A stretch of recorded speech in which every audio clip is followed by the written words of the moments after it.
So you're already pivoting in that direction.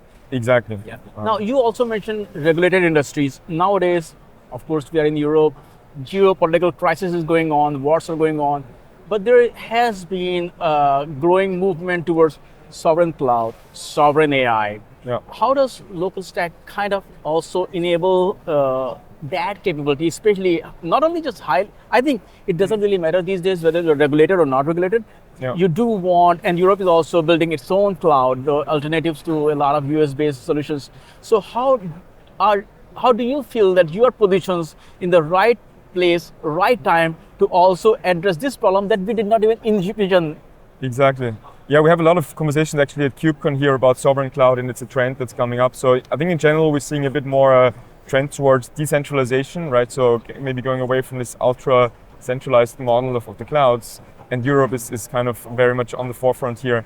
So with our solution, we give you the ability to run your workloads literally, on your machine, on your laptop. So I think this is very much in our favor here. At the same time, we also, as a platform, we're going actually multi-cloud. So we've been focusing on AWS as the primary flagship product. But more recently, we put out a Snowflake emulator, which is the second product we've launched about a year ago. And we're also now venturing into Azure as the next cloud provider. So what we're looking to establish is a multi-cloud platform that allows you to test end-to-end your applications. And then also, of course, from a sovereignty perspective, also like diving into some of these sovereign clouds that are coming up now. So it's a very exciting development for us actually from that perspective. You mentioned, of course, we talked about AWS, Azure, Google Cloud is there, but Europe is also kind of building its own cloud. Mm-hmm. So how do you look at these hyperscalers? Is it like as a competitor, as something that you complement, or something as Europe is working? I mean, it's hard to build hyperscaler, and sometimes it doesn't mean. I mean, there are a lot of efforts going on in Europe as well to build their own. Yeah. So, what is your sentiment about that? How do you look at these hyperscalers? Yeah, great question. So we are, especially more recently, we've been starting to partner up very closely with AWS. We have, we partner up with their product teams. We have sometimes co-launches, like same-day launches. Last year at AWS reInvent, we launched some features with the AWS Lambda team, for example, because there's a lot of pull from their customer base to enable a local developer environment. Last year, we also pushed out a feature for a Visual Studio Code integration. So the AWS toolkit for this Visual Studio Code now has a native integration for LocalStack. So I think at this point, we're much more closely partnering up with the cloud providers. And I would anticipate or hope that this would also happen with some of the sovereign or European cloud initiatives that are coming up. Again, on the AWS side, we've been very successful there and hope to replicate that also on the Azure side and other clouds. Now, since you enable developers to work locally, and how much open source do you consume, or how much open source do you support?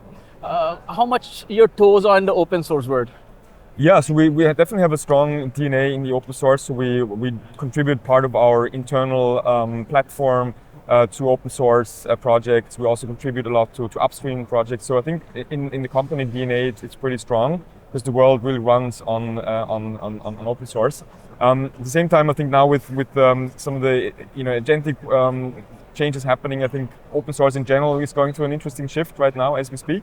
But we still see it as like one of the cornerstones of giving to the community and also accepting contributions from that perspective. How closely do you folks work with your customer client? It's more or less like turnkey solution. You come, sign up, pay, and you're done. Mm-hmm. Or you actually work closely with them, their teams. What I'm trying to understand is that today, mm-hmm. what is some of the pain points that developers face despite all this maturity of whether it's we look at the whole cloud native ecosystem or agentic AI ecosystem? What are some of the pain points that you see they're facing it, and that's where LocalStack is helping them?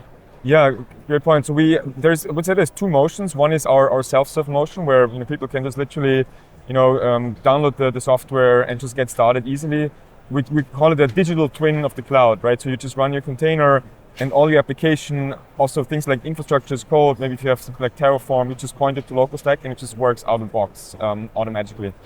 Then there's also a motion where we work a bit more closely with enterprises and, for example, talk to platform engineering teams. We often have strong success when we work with platform engineering teams who are building the developer experience for the organization more broadly.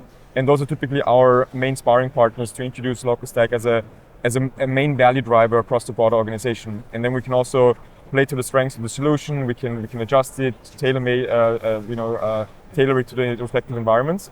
So it's very much there is a turnkey aspect to it, but we also do a lot of like customizations with the enterprise that we work with.